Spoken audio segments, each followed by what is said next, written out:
welcome to another edition of Coach's Night Out. I'm Tommy Bryan. We are live at Town Square Social, Wilson County's only rooftop bar, 145 Public Square. And a programming note on that in just a moment. Advantage Roofing Contractors, LLC, Donnie Self and Rob Painter make this program possible. Shop Springs Creamery, Jeffrey and Elizabeth Turner, the Salas Realty Group, 120 Public Square here in Lebanon.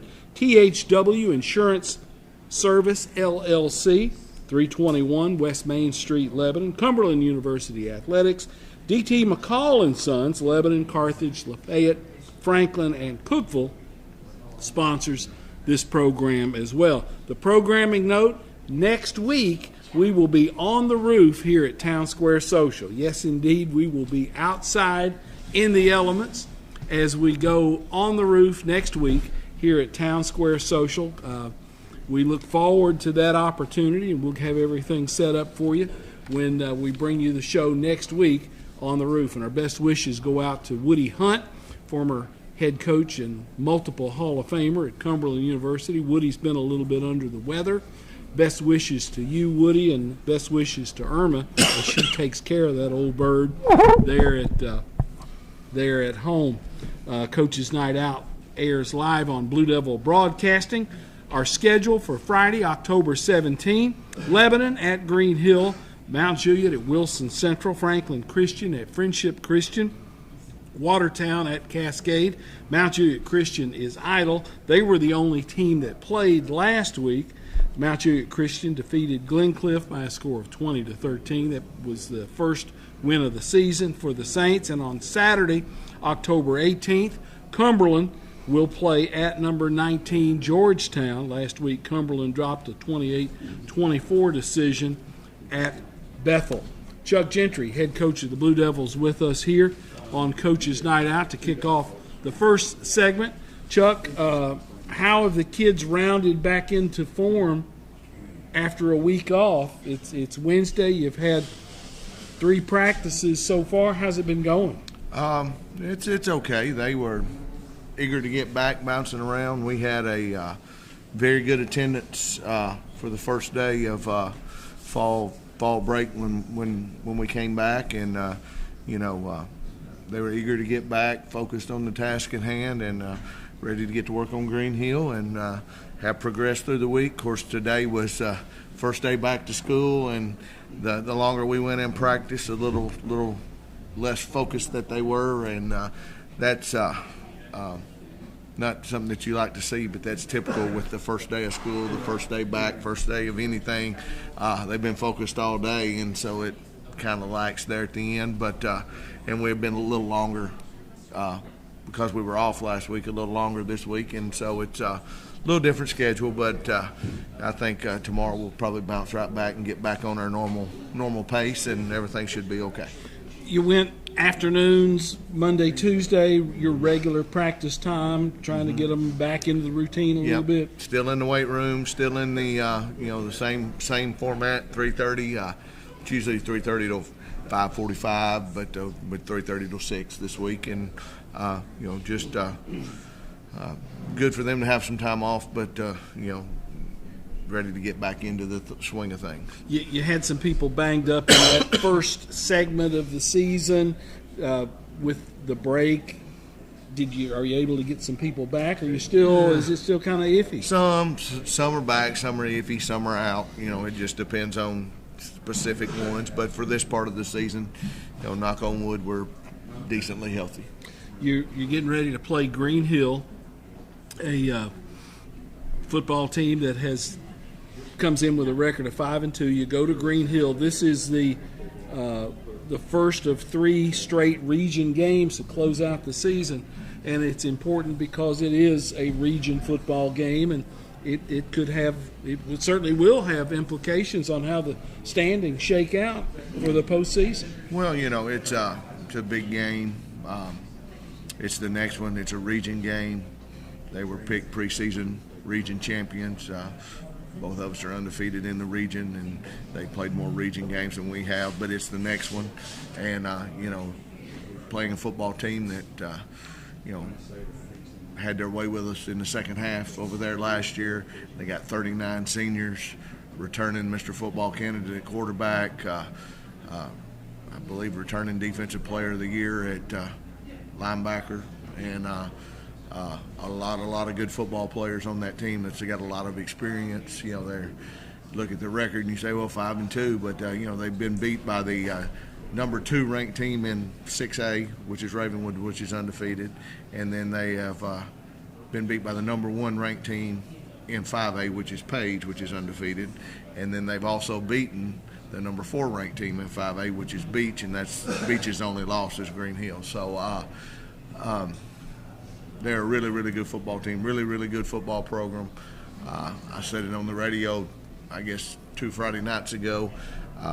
You know, they're the region champs, defending region champs, with most people coming back, and you know, it will take us showing up and focused in our best game to be able to, you know, hopefully it'll be competitive and see where we stack up against a very good football program. Green Hill, very diverse in what they do offensively. They can hurt you with a run. They can certainly hurt you with the passing game. Cannon Burris, their quarterback, he's not just a thrower. He is a vital part of their run game. He's a vital part of their run game, and he is a phenomenal quarterback, good young man. He can run it, throw it. He's been playing for 3 years, knows their offense inside and out, and you know, gets them RPO game, all the things that are going on makes them very, very dangerous, hard to defend. You know, starts up front, they got good linemen. They are in the same personnel, but all kinds of different formations. You know, anywhere from the under center stuff that they do, short yardage goal line package, to empty. So it's a lot of stuff to defend, and he makes it all work and go. And it's, again, run, quarterback run, read game, RPO game, throw it deep, throw it short, screens, all the stuff. You know, it's a lot of stuff to do, and when you got a Mr. Football candidate pulling the trigger back there, however many yards, close to 6,000, I think, total for his career. A lot of good football played by that young man. He's played 2 very good games against us, and his cast, that supporting cast, is pretty good too. And, you know, good running back, good receivers, and like I say, it starts up front with the offensive line. I think 4 or 5 of them are returners, and so you know, just a good, you know, good football team. And I guess defensively, a big part of what Lebanon's defensive plan becomes is recognition of what they're seeing across from them and getting lined up right and making sure you guys are set up like you need to be. Well, yeah, and again, you know, they do a wide variety of different formations and motions, and whether they're in tight, out wide, stacked, you know, a lot of the as I like to call it, the good football stuff. Their coaching staff does a really, really good job of utilizing formations and the things to get in and out of certain things to have answers and to make sure that they're not in bad looks and bad plays. And then, you know, I can run it, I can throw it, I can do a lot of things, and it's very important for us to, again, get lined up, be on the same page, communicate, do the things that you need to do to play good defensive football. And then it comes down to the part of when you get one-on-one, let's get them on the ground, get them back in the huddle or back at the line of scrimmage and see what happens. You know, don't give up necessarily. You know, this is in any game, but you don't want to give up the big plays. You know, I still see them throwing long passes and long runs last year, just bang, bang, bang, bang, bang, and hopefully, you know, we can put up a little resistance this year. Well, and spot tackling is a big issue too. When a guy makes a catch, or if a runner breaks that first level, get him on the ground, get him back to the huddle. Yeah, and you know, that's defensive football. You know, if you get +1 and you get there, great. But if it's one-on-one, you have to make the tackle again. And again, it goes back to fundamental football. Get lined up, read, get do your assignment, chase the football, and then boom, when it's your turn, make the tackle. I would love for us to say we got 11 hats at the football but the way that spread football is now, you got guys way out here wide stacked or in here tight bunched and all those things, and or they're all crossing and going different ways. It makes it hard, and it's a chore to line up and do, and so we definitely got our work cut out for us, but hopefully we can alignment and assignment and tackling will be key. Defensively, what do you think you're going to see out of Green Hill?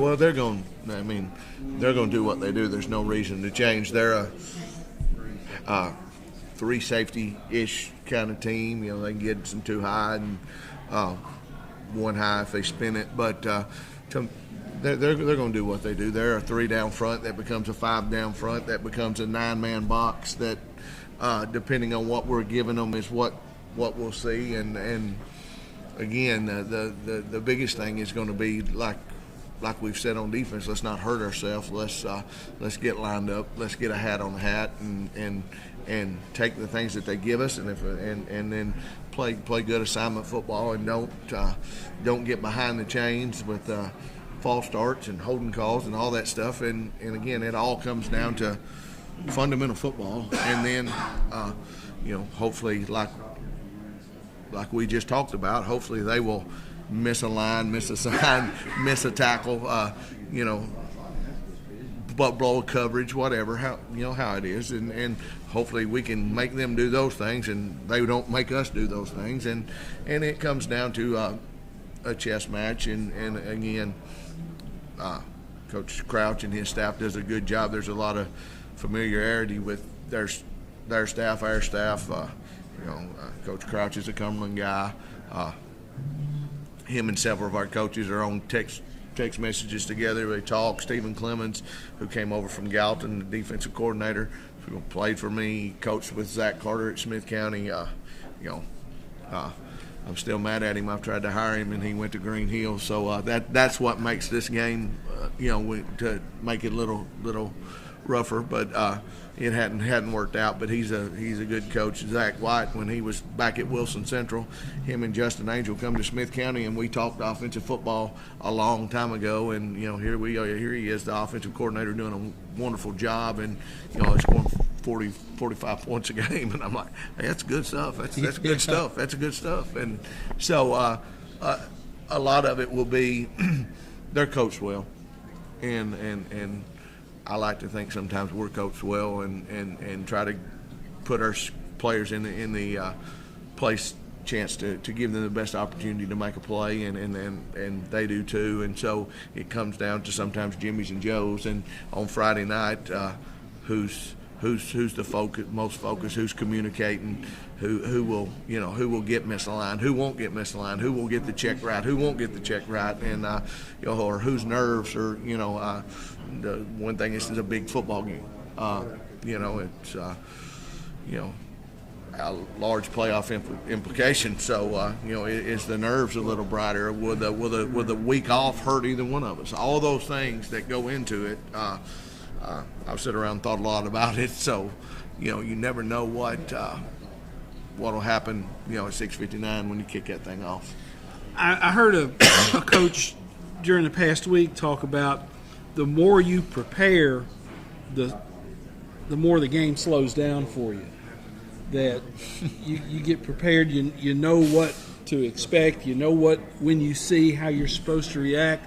It sounds like there's a good amount of truth in that. There is, and this is kind of the worst week. It's fall break, and we're in the region pool, so we've got everything that they do. They've got everything that we do, and so all the film, the films, yeah. Every one of them, and from multiple angles.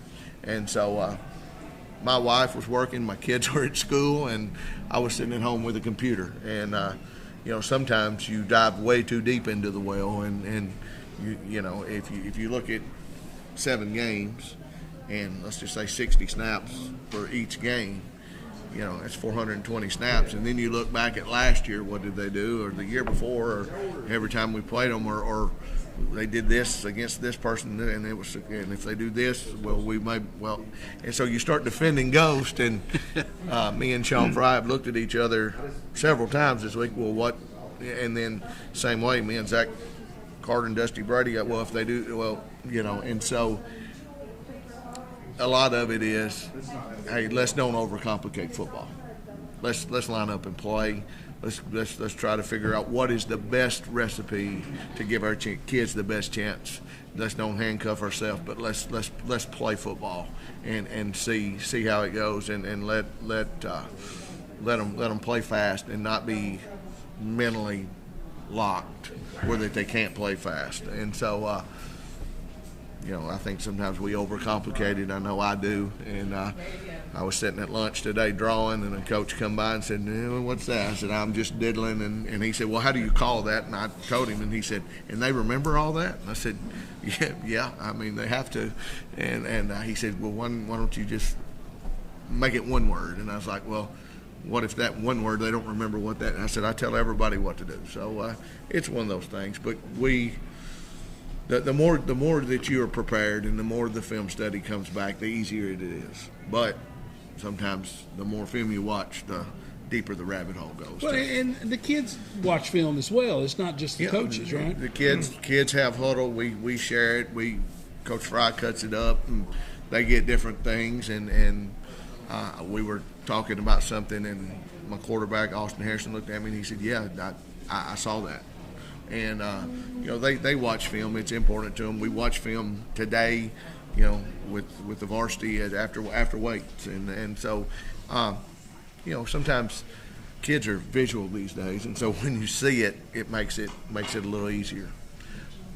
Shop Springs Creamery, the official chocolate milk of Blue Devil football. This week's Lebanon High team meal sponsors. On Thursday, the Bridge Fellowship will sponsor that meal, and on Friday, pregame meal. Fairview Church will be sponsoring those meals. Chuck, you've had good crowds when you've played on the road. You've had outstanding crowds when you played at home. Green Hill's right up the road. No reason there shouldn't be just a full house on that Lebanon sideline Friday night. Well, I'm hoping that we bring a big crowd. I know they'll have a big crowd. I know they'll be fired up just through the coaches' rumor mill. I've heard Coach Crouch got a blue and black pitchfork that Lebanon football had nothing to do with. He even told us he's going to carry it around at practice all week. And then also got sent a video of him's Ring doorbell camera. Somebody that supports UT football sent him some dropped off a bag at his front door that had Lebanon stuff on it, but I know it wasn't Lebanon football stuff, so it wasn't Nike, so it wasn't me. And you know how I am; we're too cheap to give stuff away anyway. So, but their bunch is going to be ready to play and fired up. So I'm hoping everybody that has any invested interest at one time or another at Lebanon football will go right down the road. Plenty of places to eat between here and there. Good football game. Keep the money in Wilson County, and support the young ones, and let them know that it's important. It's win, lose, or draw. People support you, and I told several people today.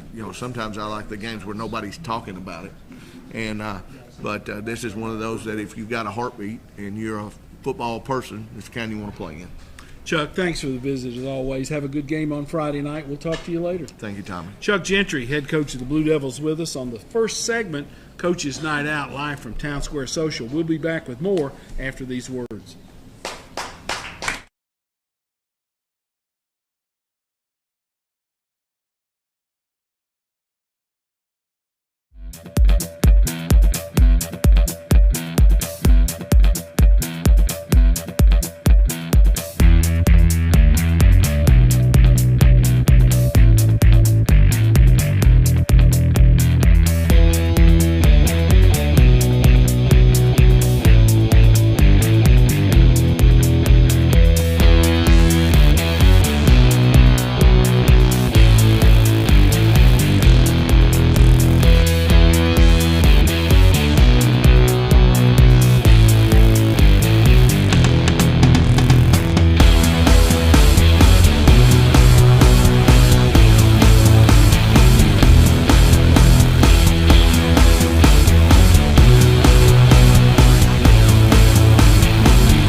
Thanks for staying with us, Tommy Bryan. It's Coach's Night Out, live from Town Square Social. Earl Berry with the Wilson County Omega Project, the Wilson County Omegas, my guest. And we want to talk about, first off, Earl, tell us a little bit about the Omega Project and some of the impact that group has had on kids here in Lebanon and Wilson County. Well, you know, the Wilson County Omega Project was started by me and Coach Gentry about 4 years ago out of an incident that happened with a couple of our former football players. Out of that, you know, we do ACT prep once a month. Obviously, you know, we do mentoring. This past summer, we had a pool party at the Jimmy Floyd Center, as well as we had Summerfest, where we gave away 500 pair of shoes and 200 backpacks, and we had about 10 floatables for everybody in the community. We had about 700 people to come out and enjoy all of that. We fed them as we normally do in everything we do. So that's kind of what we do in the community, as well as we have movie nights for the younger crowd, for the kids that are in elementary school and middle school. So that's kind of what we're about. I know 3 years ago we sat down with you and a couple of coaches, and we talked about what can we do for some of the athletes in Wilson County. And I kind of think we came up with a plan that we could look at fall sports as far as football, and then during basketball season, boys and girls basketball, and then after that, softball and baseball, where we have given awards in the past to those individual sports. And about a month ago, sit down with you again to talk about how we can grow it out of what we did last year during Founders Day. The dinner, banquet, awards night you had at Baird Chapel last year was top notch, and you recognized some of these high school football players. Correct. And if I remember right, Cannon Burroughs, Green Hill Player of the Year. Correct. It's a really nice honor for these young men, and I think it speaks well to what the Omegas do to try to give back to the community a little bit. Right. So with talking to you this year, we're going to kind of expand on what we do from an award standpoint. In the past, we have given Offensive Player of the Year, Defensive Player of the Year, and we gave the MVP of the county, as well as all the sports with whichever school dominate as far as county wins, and that's all the big schools, where it's Lebanon, Mount Juliet, Wilson Central, and Green Hills. Whoever wins what we call the county, and then we give that team the county trophy, as well as that coach of the year. This year, by sitting down talking to Tommy, we're going to do the 12 best players in Wilson County. Need be what position they play. We're going to pick the 12 best players, and we're going to get 12 awards. And out of those 12, we'll give the County Player of the Year, as well as the Offensive and Defensive Player of the Year. But we want to recognize a few more kids and what we've done in the past, and that goes for all the schools. It's not just the big schools, because I think our Offensive Player of the Year 2 years ago was the running back from Friendship. Right. So that's kind of what we expanded on, and we're kind of moving forward and continue to grow that particular brand to give the awards here in the community. Have you got a date set for your banquet when that's all going to take place? Yeah, that banquet is going to be November the 21st. It'll be at Cumberland University at Baird Chapel. Tickets are $25. I would send Tommy the link. Tickets are real cheap because it's not about making money, it's about raising funds so we continue to take care of the kids. It will be a 2-course meal. We probably have beef and chicken or beef and pork with a couple of sides, kind of like we did last year, and a dessert. And the food is, I guess Tommy would say, top notch. So that's kind of how we want to move the brand forward. Well, and we'll have that out on social media. Yes, sir. Where folks can sign up and get tickets, and probably you could work a table sponsorship or two in there if people were interested in doing that. Well, we haven't reached out to about the 5 people that normally help us. We haven't yet reached out to those, but we will be in the next few days reaching out to those particular individuals that normally help us. with any event that we do, and we haven't had a fundraiser this year, so maybe this could be our fundraiser. November 21, Baird Chapel at Cumberland, the year-end awards, the Wilson County Omega Project. The Wilson County Omegas make that possible. Stay tuned for information about that. Earl, thanks for the visit. We appreciate it. Yes, sir. I got one more thing. Okay. The very next day, we'll be giving away our turkey baskets. We'll be giving away 500 turkey baskets right here on Market Street with the Civic League, and that's for anybody who want to come out and collect one of those. It will be all the sides and fixings, as well as a 10 or 12-pound turkey will be in the box as well.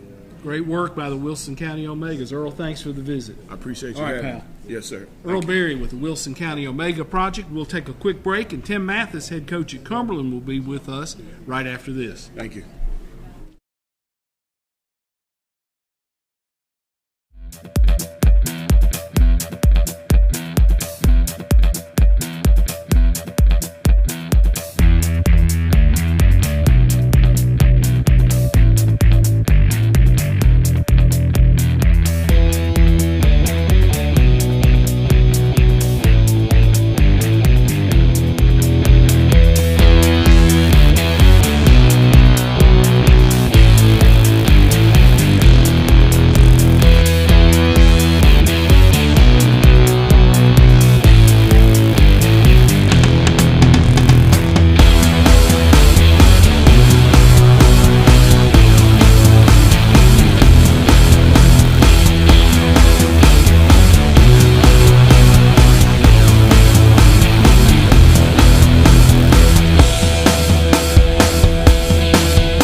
He'd shut up and let us coach him, he would be the guy.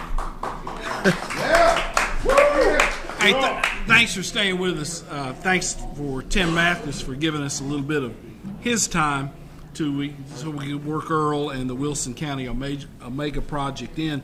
Advantage Roofing Contractors, LLC, Shop Springs Creamery, the Salas Realty Group, THW Insurance Services, LLC, Cumberland University Athletics, DT McCall and Son make this show possible with their sponsorship. Remember, next week we're going to be on the roof. So we have a good little core group that comes in and visits with us, is here for our Wednesday night show here on the second floor. But next week we're going up on the roof. Come on out, enjoy it. It ought to be a lot of fun up there. Tim Mathis, head coach at Cumberland, with us this week. The Phoenix go to number 19 Georgetown to play on Saturday. Last week, Tim, a tough one, 28-24 loss at Bethel. Gave up a couple of fourth quarter scores to the Wildcats, but your team dominated the stats, the time of possession. You did a lot of things right. The score just didn't turn out and go your way. We won everything but the most important part, the score, and it especially after watching the film, it was just really disappointing. And we had 3 or 4 plays that if somebody just cut right, there's nobody there. It could have been long runs, missed 7 sacks in the backfield that and we got to him a bunch, but we missed a lot of just us and the quarterback, and that the next play was a big play for them after that it's just really frustrating. And then twice down in the inside the 5 and we don't get points out of it. And if you're not going to finish it, that's what's going to happen. And I mean, it's just, we have it on shirts, and we've been hammering it this week, is we got to finish the deal on offense and defense.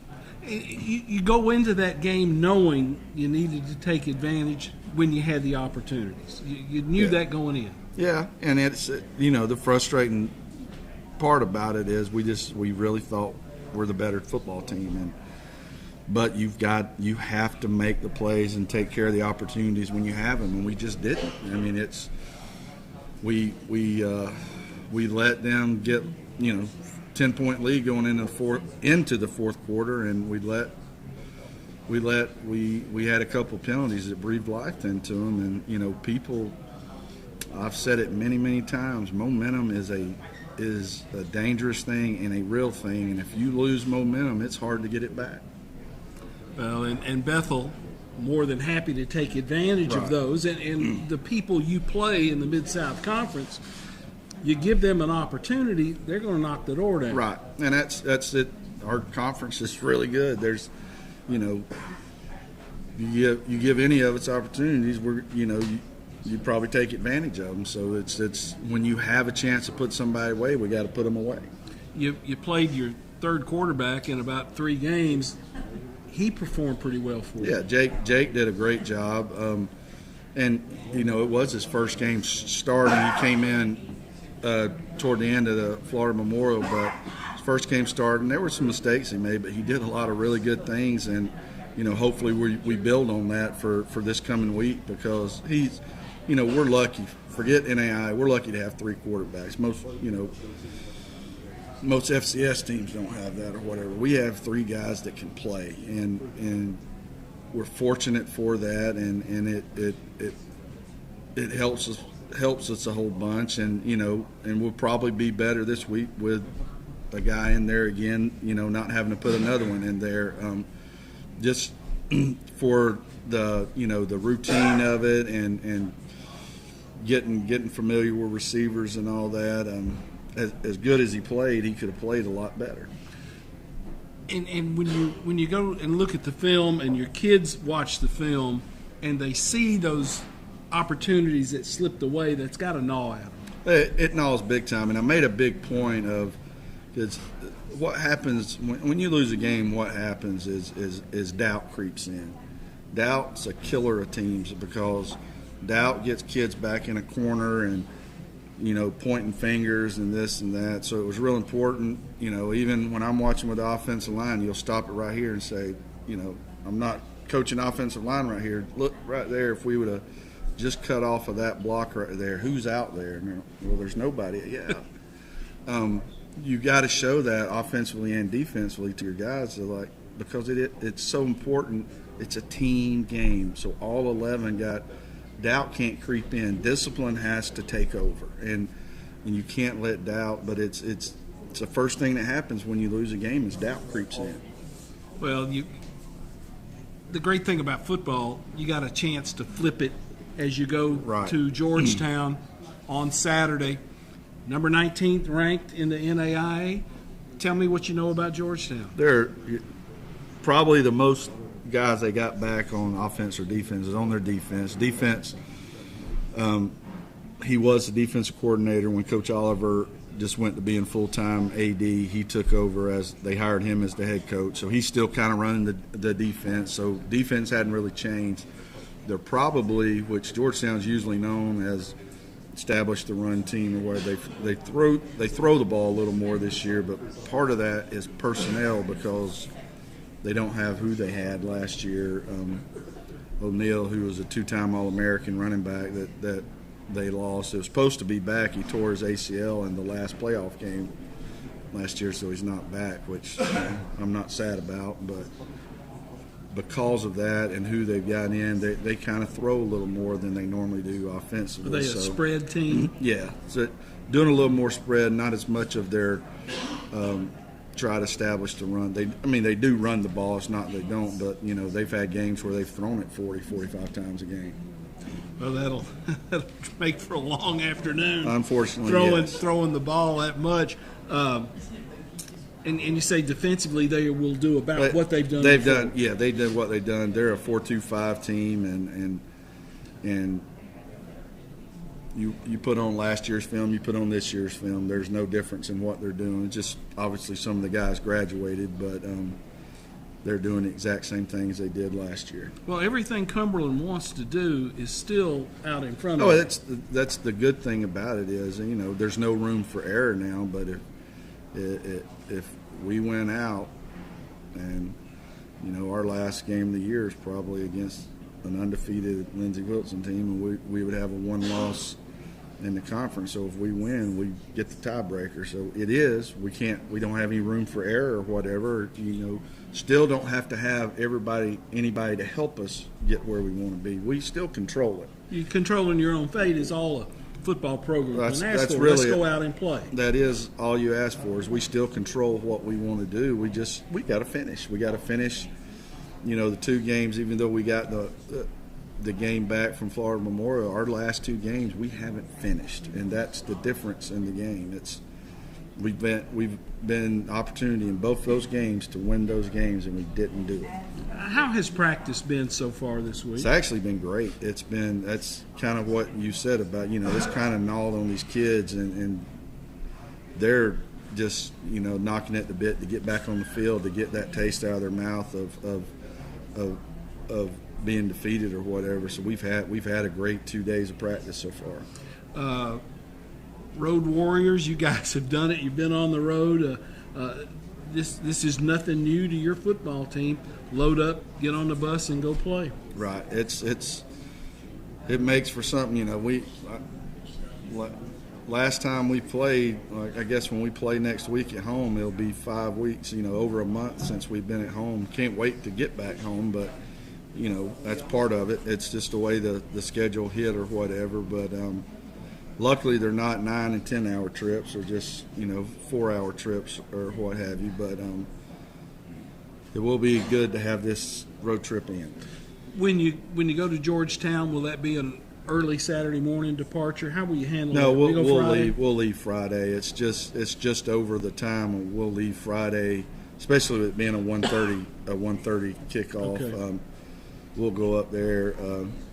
We're not actually staying in Georgetown. We're staying about an hour away, but go up there and stay in. That way we don't have to get up at dark 30 to go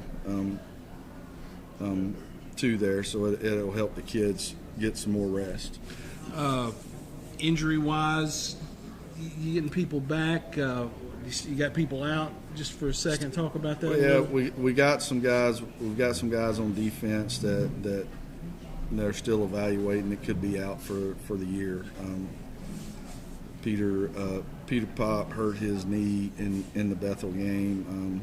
Waiting to see what that's all about. We got a defensive back that shoulder might be pretty bad. We just don't know yet. Jalen has been practicing this week, so we got Jalen back. Don't know if he's 100% for this week, but he is back practicing, which is awesome. Zach's not there yet, so if you can't practice, you can't play. Right. That's the whole thing with it. If you can't do, especially at quarterback, if you can't throw and run, it's kind of, we don't want a one-dimensional guy there. But it is, we are getting some guys back, and then then we got some bumps and bruises. We got some really tough guys that are just, they won't even go see the trainer. Trainers are voodoo people to some of our guys, and they don't. That's bad mojo, so we don't go. That's the Antichrist. We don't want. Just joking about that, but some guys won't go see him. Yeah. We got some linemen with probably a broke finger or two, and they're just going to tape them up and deal with it after the season. But those are my kind of guys. Yes, that's why God gave you 10 of them. You can lose a couple of them; they won't factor into it. Well, Tim, have a good last couple of days of preparation, good road trip, and go get them at Georgetown. Thank you. Go Phoenix. Tim Mathis, head coach at Cumberland University, with us as we head down the stretch to our final segment, when Josh Crouch from Green Hill will be with us. Stay tuned. This is Coach's Night Out, live from Town Square Social.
thanks for coming. Yeah, man, absolutely.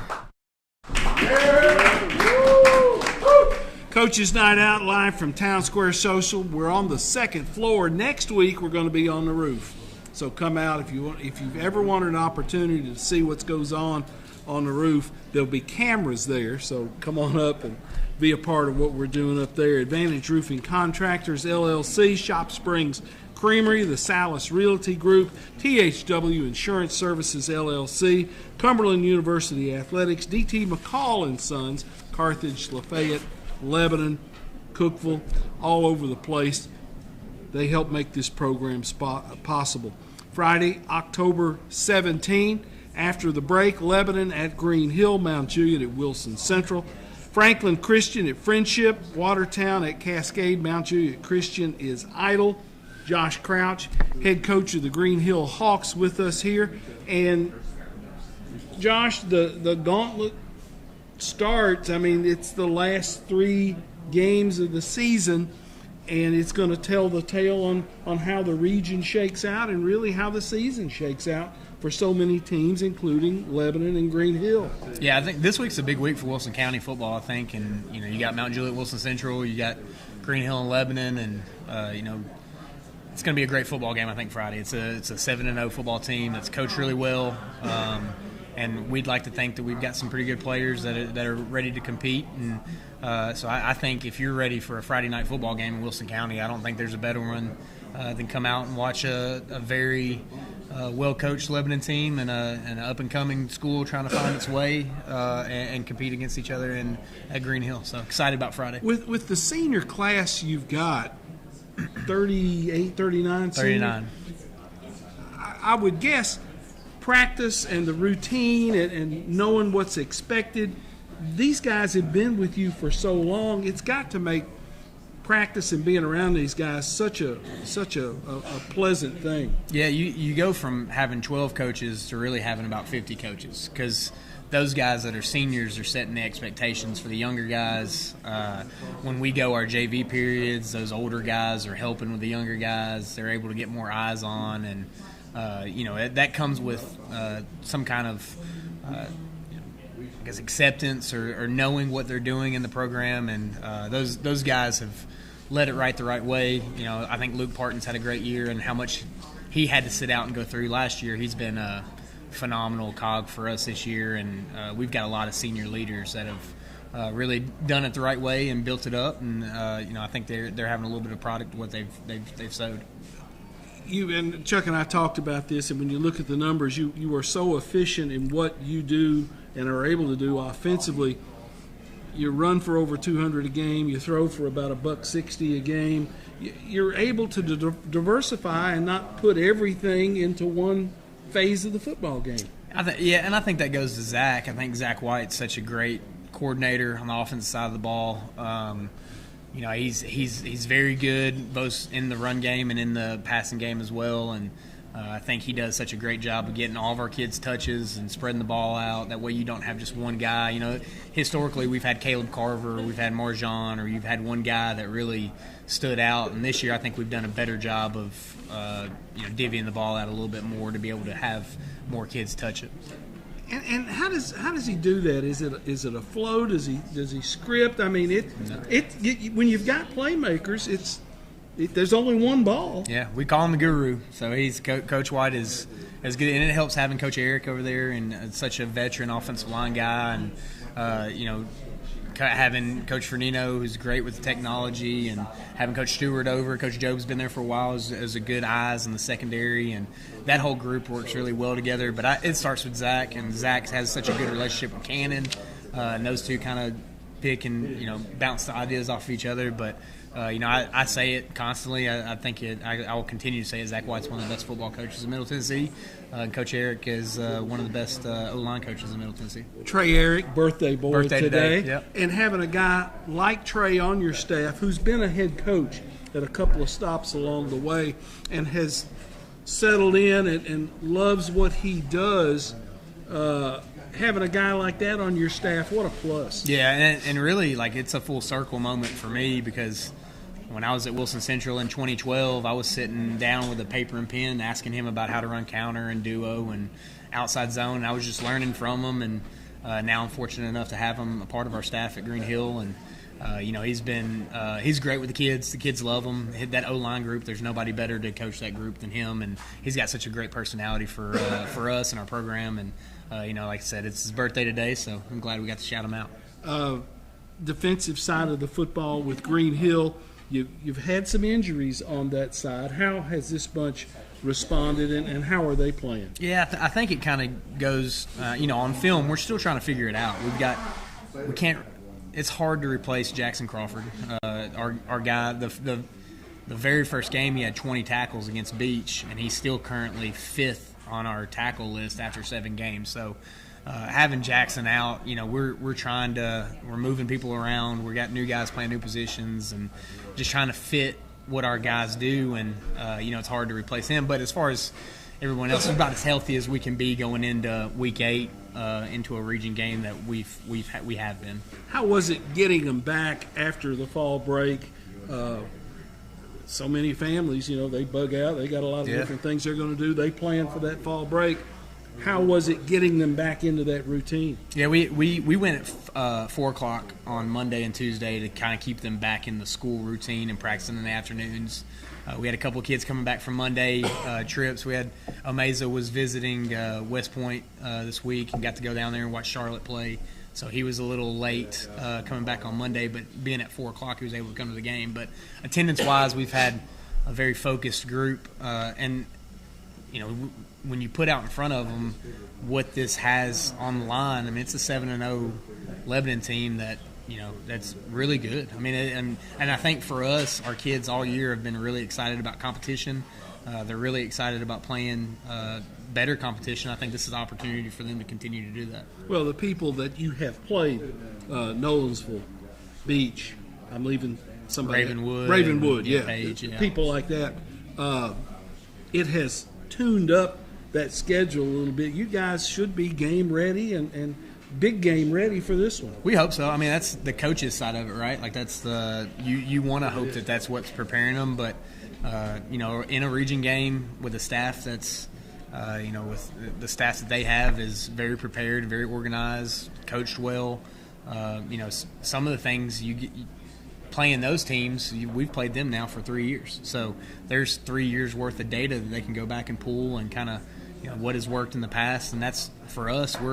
We're going back and almost trying to see what they have done in the past in the second half or the first half of last year's game, and we're going back to so much stuff last year, and you kind of lose sense on the what's going on this year. So having that fall break, I think, was good, but it was also we spent a lot of time watching film. So and information overload. That's way too much. You've got plenty to go back and look at, and I guess a lot of it.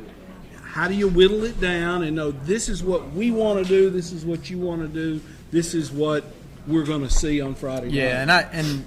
Yeah, I told Chuck this a while ago. He's such a good coordinator and offense play caller. He does a lot of really good things, but I think there was 70-something formations we've looked at in the last 7 weeks, and there's over 400 plays that we're trying to dissect and see how to do what. And when you got 17 running the ball, he's really good. 2 has been great at quarterback. 7 is as explosive as an athlete we've seen yet. 3 is really good. And I think 18 and 34 maybe not get a lot of publicity, but I think 18 is a heck of a ball player. He's kind of like what our Luke Parton is, our number 8 is. And I think a lot of stuff runs through him, and they do a lot of things well up front, coached well up front. It's just, it's one of those things where Zach is a really good offensive play caller because he gets so much of his formations and plays in, and Chuck is just there at the same level. Are there a couple of keys to the game you think that, hey, we've got to take care of business in these areas? I mean, I think you got to make them snap it again. You look at some of the plays, 7. And even I think it's last name Scott, the quarterback, right? I think it's Harrison. Scott's his dad. I'm sorry.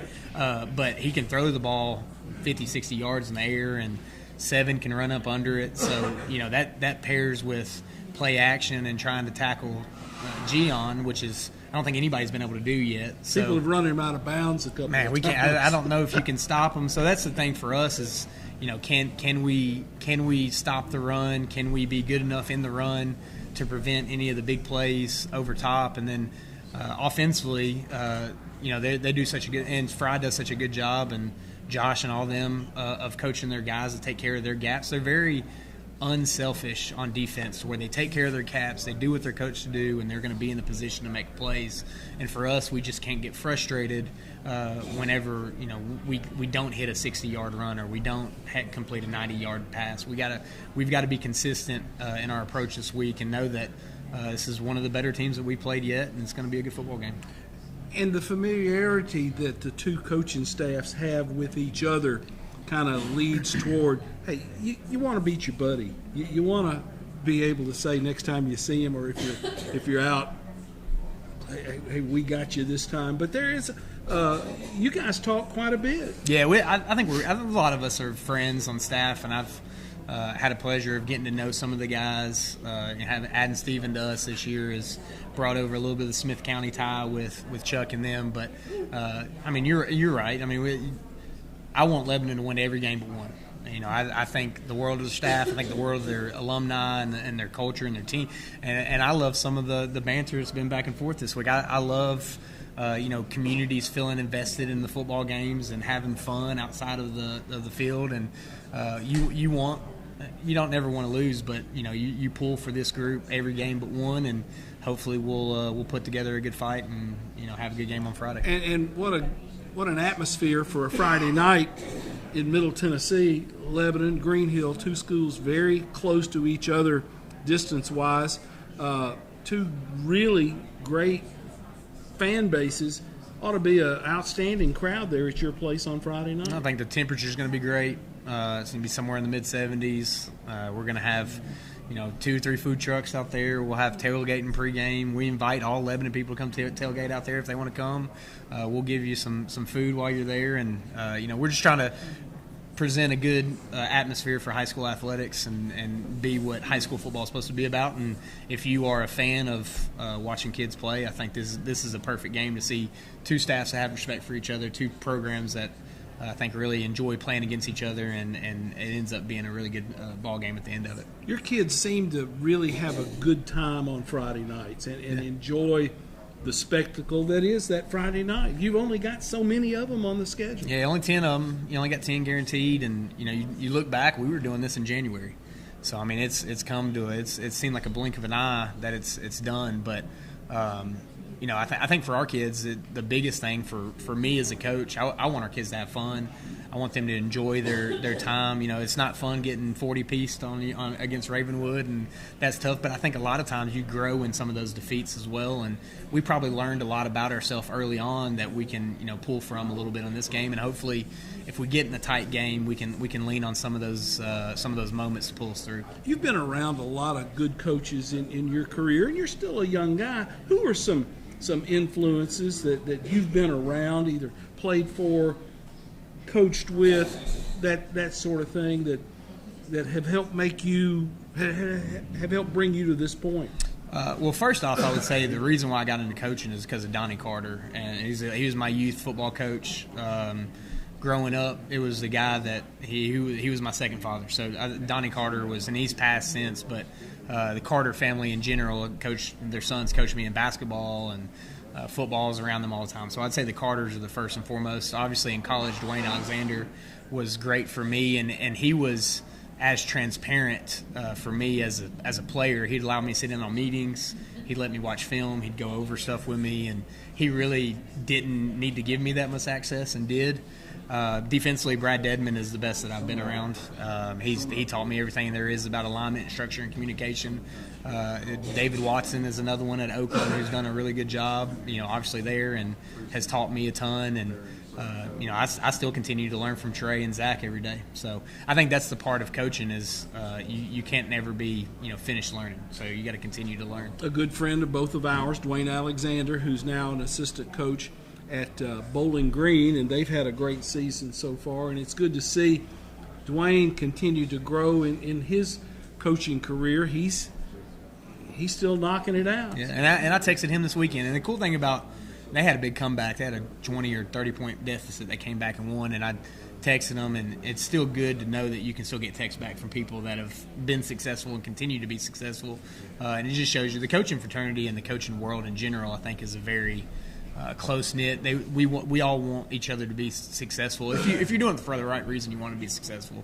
And it's good to see people that you know work hard. Hayden, his son, is doing a phenomenal job at East Robb, and you try to continue to keep relationships, because that's what the world is about. And at the end of the day, it's about relationships. Hey, thanks for the visit. I man, appreciate it. I hope we have a great crowd there on Friday night, and I'll talk to you on Friday. Yeah, man, appreciate it. Thank you. Josh Crouch, head coach at Green Hills. We wrap up this edition of Coach's Night Out live from Town Square Social. Don't forget, we're on the roof next week. Thank you. I'm Tommy Bryan, and I will talk to you later.